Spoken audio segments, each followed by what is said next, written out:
마가복음 9장 30절부터 50절까지의 말씀을 가지고 같이 하는 묵상 그리고 나눔의 시간을 갖겠습니다. 먼저 본문 말씀부터 같이 들어보겠습니다. 그곳을 떠나 갈릴리 가운데로 지날새 예수께서 아무에게도 알리고자 아니하시니 이는 제자들을 가르치시며 또 인자가 사람들의 손에 넘겨져 죽임을 당하고 죽은 지 3일 만에 살아나리라 말씀하셨기 때문이더라. 그러나 제자들은 이 말씀을 깨닫지 못하고 묻기도 두려워하더라. 가버나움에 이르러 집에 계실새 제자들에게 물으시되 너희가 길에서 서로 토론한 것이 무엇이냐? 그들이 잠잠하니 이는 길에서 서로 누가 크냐 하고 쟁론하였음이라. 예수께서 앉으사 12 제자를 불러서 이르시되 누구든지 첫째가 되고자 하면 무사람의 끝이 되며 무사람을 섬기는 자가 되어야 하리라 하시고 어린아이 하나를 데려다가 그들 가운데 세우시고 안으시며 제자들에게 누구든지 내 이름으로 이런 어린아이 하나를 영접하면 곧 나를 영접하며 누구든지 나를 영접하면 나를 영접함이 아니요 나를 보내신 이를 영접함이니라. 요한이 예수께 여짜오되 선생님, 우리를 따르지 않는 어떤 자가 주의 이름으로 귀신을 내쫓는 것을 우리가 보고 우리를 따르지 아니함으로 금하였나이다. 금하지 말라. 내 이름을 의탁하여 능한 일을 행하고 즉시로 나를 비방할 자가 없느니라. 우리를 반대하지 않는 자는 우리를 위하는 자니라.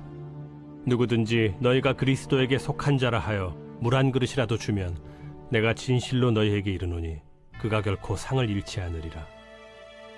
또 누구든지 나를 믿는 이 작은 자들 중 하나라도 실족하게 하면 차라리 연자 맷돌이 그 목에 매어 바다에 던져지는 것이 나으리라.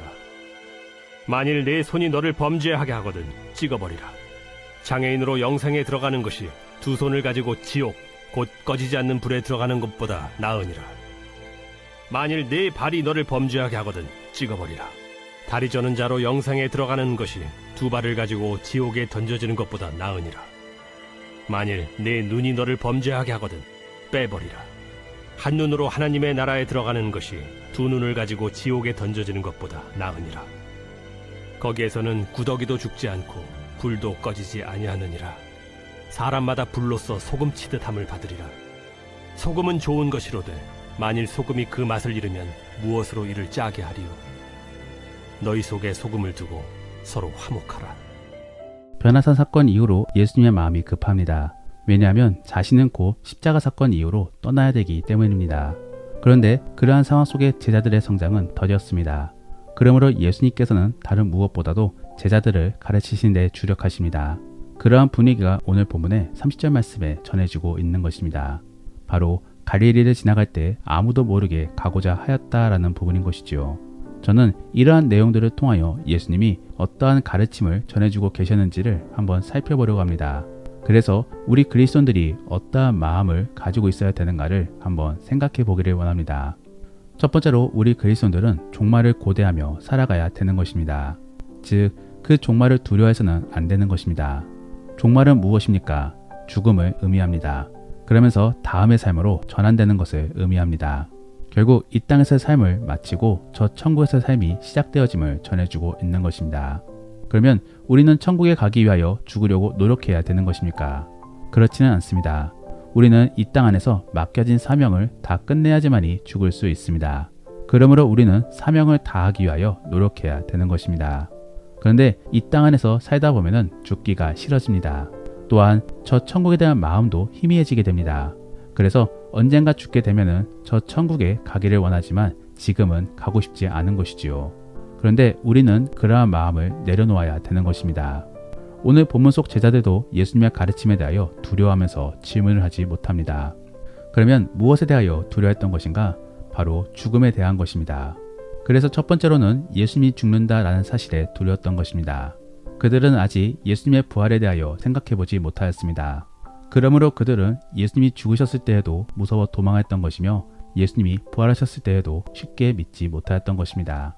그러므로 그들은 그가 믿었던 예수님을 잃게 된다라고 하니까 하늘이 무너지는 심정이었을 것입니다. 두 번째로는 당시에 있어 유대인들의 종말관 안에서는 부활은 종말이 왔을 때에만 일어난다고 믿었습니다. 그러므로 그들의 입장에서는 예수님이 부활을 이야기하실 때 종말이 곧 올 것이라고 생각했던 것입니다. 그렇기 때문에 그들은 그러한 사실이 두려워 그 주제를 회피했던 것입니다. 우리는 이러한 제자들의 모습을 바라보면서 우리의 믿음의 범주는 어디까지 도달해야 되는지를 생각해 봐야 되는 것입니다. 일반적으로는 당면한 현실만을 바라보면서 당면한 문제만을 해결되어지기를 원합니다. 더불어 죽음에 대해서도 막연하게 생각하였을 것입니다. 하지만 지금 우리가 갖고 있는 신앙생활은 장거리 연애와 같은 것입니다. 즉 예수님을 멀리만 바라보고 있는 그러한 느낌인 것이지요. 실제로는 그 주님이 함께 하시지만 우리는 죄로 인하여 깊이 느끼지 못합니다. 그러므로 장거리 연애를 하고 있는 느낌인 것이지요. 만일 장거리 연애 속에서 정말로 사랑한다 라고 한다면 어떻게 하기를 원하시겠습니까? 아마도 함께 살기를 원하였을 것입니다. 그리고 그때가 속히 오기를 고대했을 것입니다. 그리고 그러한 느낌이 바로 종말을 고대하는 모습과 같은 것입니다. 우리는 이러한 생각 아래 죽음 및 종말을 고대해야 되는 것입니다. 일반적으로는 죽음을 기다리고 고대하는 것은 쉽지 않습니다. 오히려 두려운 것이 정상입니다. 그렇기 때문에 우리는 죽음을 고대한다 라고 보기보다 사명을 다함 속에 기다린다 라고 보는 것이 옳습니다. 그러면서 그 죽음에 대해서는 그냥 담담하게 기다리고 있는 것이지요. 사랑하는 성도 여러분, 우리 그리스도인들이 가져야 될 마음가짐을 잘 이해해 보시기를 바랍니다. 우리는 이 땅 안에서 천년 만년 사는 것이 아닌 저 천국으로 돌아가야 될 사람들입니다. 그리고 그 과정 속에서 죽음이란 과정은 필연적인 것입니다. 그러므로 우리는 죽음에 대하여 두려워하기보다 담담히 기다릴 수 있어야 되는 것입니다. 그리고 종말도 마찬가지인 것이지요. 그러면 어떻게 종말 및 죽음을 담담히 기다릴 수 있겠습니까? 그저 맡겨진 사명을 잘 감당하고 있으면 되는 것입니다. 그리고 일찍 주무시고 내일을 준비하십시오.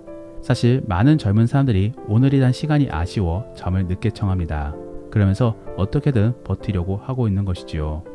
하지만 그러한 모습은 죽음을 못 받아들이는 모습과 똑같습니다. 이러한 모습부터 우리는 죽음을 준비할 수 있어야 되는 것입니다.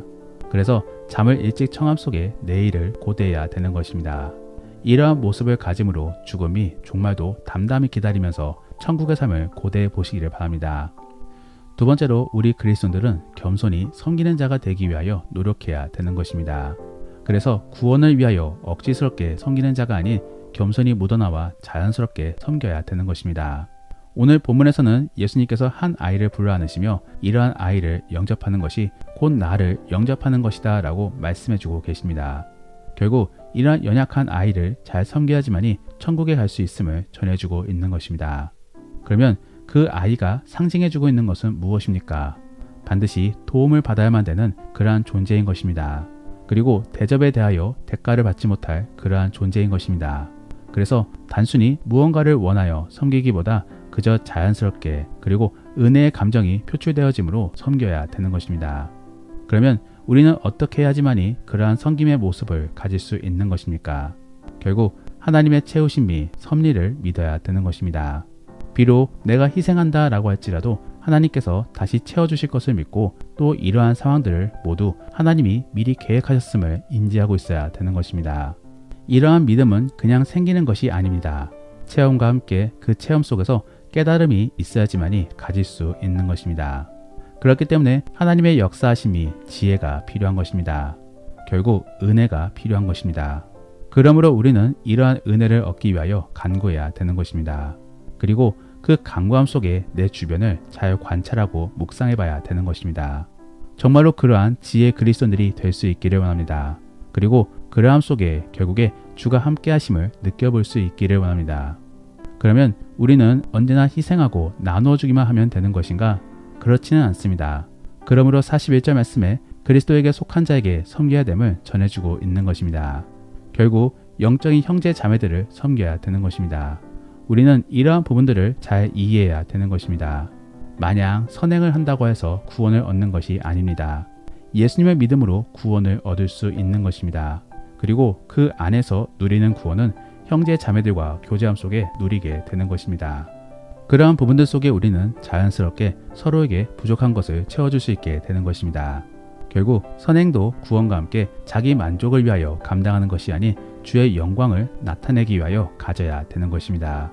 이러한 부분들 속에 우리는 먼저 우리 형제 자매들부터 챙겨야 되는 것입니다. 더불어 그러하기 위하여 우리는 겸손히 내어주는 모습이 있어야 되는 것입니다. 이러한 부분들을 잘 이해하시어 주가 원하시는 섬김이 무엇인지를 잘 생각해 보시기를 바랍니다. 말씀을 정리합니다. 오늘 본문에서는 예수님이 종말 및 섬김에 대하여 제자들에게 가르침을 주고 있습니다. 그러므로 42절 이후의 말씀에서는 천국과 지옥에 대한 설명을 과장되게 설명해 주고 있는 것입니다. 결국 무엇이 되었든 간에 천국이 더 좋다라는 것입니다. 아무리 장애를 갖고 천국에 간다라고 할지라도 맨몸으로 지옥에 가는 것보다 나은 것입니다. 이러한 생각들이 모두 종말을 대비하고 있는 모습인 것입니다. 그러므로 우리는 종말을 대비함 속에 두려워 회피하려고 하기보다 오히려 담담히 기다릴 수 있어야 되는 것입니다. 그러면 어떻게 말입니까? 바로 자기의 사명을 다하고 있으면 되는 것입니다. 그러면 우리는 어떠한 사명을 다하고 있으면 되는 것입니까? 먼저는 겸손 속에서 섬겨야 될 것입니다. 그리고 그러하기 위하여 우리는 먼저 거듭남이 필요한 것입니다. 그렇기 때문에 우리는 거듭남 속에 주의 인도하심을 경험하고 그 경험함 속에 겸손해져야 되는 것입니다. 더불어 우리는 그 은혜를 체험함 속에 감사함과 기쁨으로 다른 사람들을 섬겨야 되는 것입니다. 그러면서 자연스럽게 주의 영광을 전하기만 하면 되는 것입니다. 그러면 모든 사람들에게 이렇게 행하면 되는 것입니까? 원칙은 주의 자녀들에게 그렇게 행해야 되는 것입니다. 하지만 누가 주의 자녀인지를 알 수 없는 것이지요. 그렇기 때문에 우리는 누구에게도 똑같이 선을 베풀 수 있어야 되는 것입니다. 그러면서 그 선을 행하는 목적이 단순히 자기를 위하여 행하는 것이 아닌 받은 은혜 때문에 그리고 같은 주의 형제이기 때문에 감당해야 되는 것입니다. 결국 이러한 모습을 갖기 위해서는 올바른 성경적 세계관이 필요합니다. 그리고 그러한 이해를 갖기 위해서는 우리 안에 주의 지혜가 필요합니다. 더불어 그러하기 위하여 우리는 거듭남이 필요한 것입니다. 그래서 만일 그러한 거듭남과 함께 성경적 세계관을 지님 속에 모든 상황들을 다 이해했다라고 한다면은 그때부터 우리는 주가 주신 은혜를 통하여 다른 사람들에게 기쁨을 나눠줘야 되는 것입니다. 그리고 그러한 모습 속에 결국에 주를 바라보면서 죽음 및 종말을 담담하게 바라봐야 될 것입니다. 정말로 그러한 믿음의 그리스도인들이 될 수 있기를 소망합니다. 그러면 오늘 들은 이야기를 생각해 보시며 다시 한 번 더 오늘 본문의 말씀을 들어보시겠습니다. 그곳을 떠나 갈릴리 가운데로 지날새 예수께서 아무에게도 알리고자 아니하시니 이는 제자들을 가르치시며 또 인자가 사람들의 손에 넘겨져 죽임을 당하고 죽은 지 3일 만에 살아나리라. 말씀하셨기 때문이더라. 그러나 제자들은 이 말씀을 깨닫지 못하고 묻기도 두려워하더라. 가버나움에 이르러 집에 계실새 제자들에게 물으시되 너희가 길에서 서로 토론한 것이 무엇이냐? 그들이 잠잠하니 이는 길에서 서로 누가 크냐 하고 쟁론하였음이라. 예수께서 앉으사 12 제자를 불러서 이르시되 누구든지 첫째가 되고자 하면 무사람의 끝이 되며 무사람을 섬기는 자가 되어야 하리라. 하시고 어린아이 하나를 데려다가 그들 가운데 세우시고 안으시며 제자들에게 누구든지 내 이름으로 이런 어린아이 하나를 영접하면 곧 나를 영접하며 누구든지 나를 영접하면 나를 영접함이 아니요 나를 보내신 이를 영접함이니라. 요한이 예수께 여짜오되 선생님, 우리를 따르지 않는 어떤 자가 주의 이름으로 귀신을 내쫓는 것을 우리가 보고 우리를 따르지 아니함으로 금하였나이다. 금하지 말라. 내 이름을 의탁하여 능한 일을 행하고 즉시로 나를 비방할 자가 없느니라. 우리를 반대하지 않는 자는 우리를 위하는 자니라. 누구든지 너희가 그리스도에게 속한 자라 하여 물 한 그릇이라도 주면 내가 진실로 너희에게 이르노니 그가 결코 상을 잃지 않으리라. 또 누구든지 나를 믿는 이 작은 자들 중 하나라도 실족하게 하면 차라리 연자 맷돌이 그 목에 매어 바다에 던져지는 것이 나으리라. 만일 내 손이 너를 범죄하게 하거든 찍어버리라. 장애인으로 영생에 들어가는 것이 두 손을 가지고 지옥 곧 꺼지지 않는 불에 들어가는 것보다 나으니라. 만일 내 발이 너를 범죄하게 하거든 찍어버리라. 다리 저는 자로 영생에 들어가는 것이 두 발을 가지고 지옥에 던져지는 것보다 나으니라. 만일 내 눈이 너를 범죄하게 하거든 빼버리라. 한 눈으로 하나님의 나라에 들어가는 것이 두 눈을 가지고 지옥에 던져지는 것보다 나으니라. 거기에서는 구더기도 죽지 않고 불도 꺼지지 아니하느니라. 사람마다 불로써 소금 치듯함을 받으리라. 소금은 좋은 것이로되 만일 소금이 그 맛을 잃으면 무엇으로 이를 짜게 하리요? 너희 속에 소금을 두고 서로 화목하라. 우리가 오늘 말씀을 통해 실천해보기 원하는 생활숙제는 10년 후, 20년 후의 나에게 편지를 한번 써보시기를 바랍니다. 그러면서 어떠한 삶을 고대하고 있고 또 어떠한 삶을 구하고 있는지를 한번 생각해 보시기를 바랍니다. 더불어 오늘 들은 말씀을 가지고 믿음의 나눔이나 가정예배를 드릴 때 나누기 원하는 것은 죽음에 대하여 우리는 어떻게 받아들여야 될지를 한번 나누어 보시기를 바랍니다. 그래서 아름다운 죽음은 무엇이고 비참한 죽음은 무엇인지를 한번 나누어 보시기를 바랍니다. 우리가 오늘 말씀을 통해 함께 기도하기 원하는 것은 하나님, 우리가 죽음 안에서 겁쟁이가 되지 않게 도와주시고 믿음 안에서 담대한 자가 될 수 있게 도와주옵소서. 그래서 이 세상 안에서 담담히 주의 사역을 감당할 수 있게 도와주옵소서.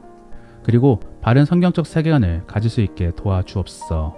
그래서 주의 뜻과 섭리를 잘 이해하며 담담히 맡겨진 사명을 잘 감당할 수 있는 자가 될 수 있게 도와달라고 함께 기도하겠습니다. 그러면 이제 오늘 본문 말씀을 가지고 치열하게 하루를 살아갈 수 있기를 바랍니다. 주 안에서 승리하시고 복된 하루가 될 수 있기를 예수님의 이름으로 축복합니다.